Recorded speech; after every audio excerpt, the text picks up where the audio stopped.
को ये जानकारी है कि जनपद गाजीपुर में पिछले कुछ दिनों में विद्युत विभाग या विद्युत लाइन की चपेट में आके कुछ लोगों की डेथ हुई है।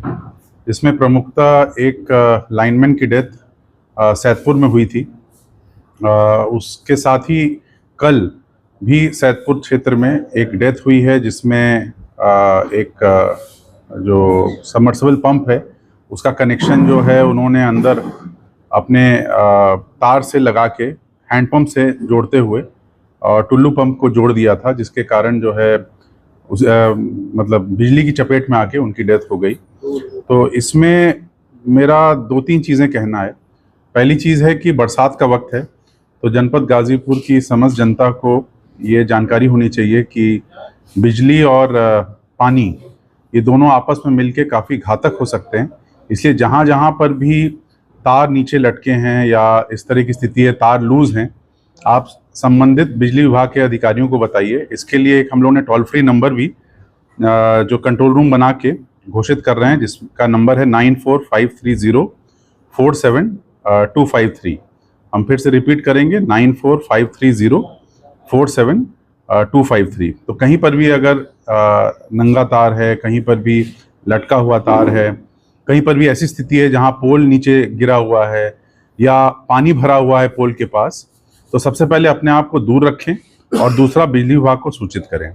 अगर बिजली विभाग के द्वारा ससमय कार्रवाई नहीं होती है तो आपदा कंट्रोल रूम जो हम लोगों का है उस पर भी आप कॉल कर सकते हैं, या सीधे जिलाधिकारी को भी आप मैसेज या जो COG नंबर है उस पर कॉल करके बता सकते हैं। तीसरा चीज़ ये है कि जितनी भी घटनाएं होती हैं उसमें जनरली लोग कंपनसेशन की मांग करते हैं, तो इसका इवैल्यूएशन विद्युत सुरक्षा की टीम करती है।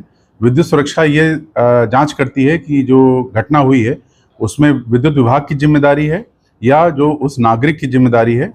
जैसे कल की जो घटना हुई, कल की घटना में विद्युत विभाग द्वारा ये बताया गया कि ये जो घर के पीछे लगा जो हैंडपंप से पानी निकालने का टुल्लू पंप है, उसी के साथ उन्होंने अपना केबल तार जोड़ दिया था। तो यानी कि अगर ये स्वयं अगर कोई नागरिक करेगा तो अपने आप को खतरे में डालने का प्रयास कर रहा है। तो मेरा लोगों से यही कहना है कि आप या तो कोई अच्छे इलेक्ट्रिशियन से बात करिए, अच्छे इलेक्ट्रिशियन से कनेक्शन लीजिए, और या तो आप बिजली विभाग के अधिकारियों से संपर्क कीजिए। बट स्वयं इस तरह के समय में, जब बारिश का समय है और इस तरह की घटनाएं हो रही हैं, तो आप लोग को सावधान रहने की ज़रूरत है। इसके साथ ही जितने भी पोल हैं हम लोग ये इंश्योर करा रहे हैं, आगे आने वाले समय में कावड़ का भी समय आएगा तो हम लोग इंश्योर करा रहे हैं कि पोलों को हम लोग पन्नी से लपेटें जहाँ जहाँ भी, जिससे उनको सुरक्षित किया जा सके। बट आप लोगों को सावधान रहना है कि चाहे वो लोहे का पोल हो, चाहे वो कंक्रीट का पोल हो, आप लोग दूर रहें, क्योंकि पानी आने से करंट जो है वो आप तक पहुँच सकता है। इसलिए बहुत ही सावधानी से इसमें रहें। चौथा चीज़, कहीं पर भी इसमें टोटल जो दुर्घटना है, अगर कोई भी दुर्घटना बिजली विभाग के कारण होती है तो इसमें 5 लाख रुपए तक की धनराशि दी जाती है। इसके अतिरिक्त जो कृषक दुर्घटना योजना है और भी अन्य सरकारी योजनाएं हैं, उनका भी लाभ आपको मिल सकता है। और मेरा बस इतना ही कहना है कि आगे आने वाले 3-4 महीने जो हैं वो क्रूशियल हैं, सितंबर तक, जब तक की बारिश रहेगी। इसलिए अपने आप को बचा के रखें और अपने आप को सुरक्षित रखें। धन्यवाद। अभी जो कुछ निकाले गए हैं या उनकी जगह पे भी कई सैकड़ों की संख्या उनकी जगह रखी नहीं गई, इसकी वजह से प्रभावित हो रहा है सरकार मरम्मत का। इसी वजह से जो नहीं, आपने ये जो जानकारी दी है ये बात सही है कि कुछ कर्मचारियों की कमी है। इसको हम लोग जो संबंधित कंपनी है, जो आउटसोर्सिंग कंपनी है, क्योंकि आपको पता है ये सब आउटसोर्सिंग के कर्मचारी हैं, तो इनको हम लोग कंपनी से बात करके उनको जो है प्रयास करके पूरा करवाने का कार्य करेंगे। दूसरा, हम लोग ने ये भी निर्देशित किया है सभी लाइनमैन को कि अपने हेडगियर और प्लस जो भी सुरक्षा किट है उसको पहनकर ही जो भी मेंटेनेंस का काम है करें, अन्यथा की स्थिति में जिस तरह की दुखद घटना सैदपुर में हुई वो भविष्य में ना हो। इस घटना में मुकदमा भी पंजीकृत कराया गया है और इसमें हम लोग ने ये सचेत भी किया है कि अगर किसी भी तरह पे लापरवाही होगी तो हम लोग कार्रवाई करेंगे। सर, ये जैसे पावर ग्रिड यहाँ सप्लाई करती है मैन पावर, तो हम लोगों ने बात करते थे हमारे यहाँ डिमांड हम लोग भेजे हैं लेकिन नियुक्ति नहीं हो पा रही है।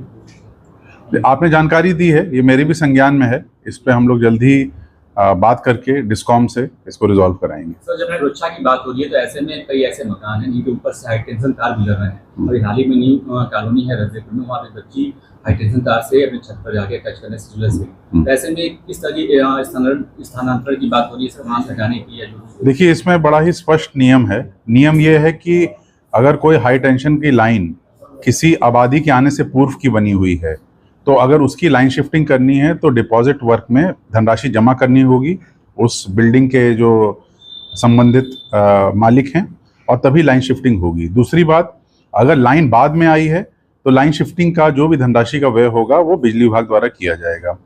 तीसरी बात, गार्डिंग की व्यवस्था हम लोग कर सकते हैं जहाँ जहाँ पर भी आबादी के ऊपर से हाई टेंशन जा रहा है। इसके लिए भी बिजली विभाग को निर्देशित किया गया है कि जहाँ जहाँ पर भी, जैसे स्कूलों में बहुत सारे लगभग 150 स्कूलों में के ऊपर हाई टेंशन के वायर जा रहे थे, उसमें से लगभग 120-130 स्कूलों के ऊपर से हम लोगों ने हाई टेंशन वायर हटा भी दिया है। उसके लिए सरकार ने भी धनराशि दी थी। तो लोगों से मेरा यही कहना है कि गार्डिंग की जहाँ जहाँ व्यवस्था है, आप ये जो नंबर बिजली विभाग का दिया है अभी हमने, उसमें आप संपर्क कर सकते हैं। संपर्क करके उसका समाधान किया जाएगा।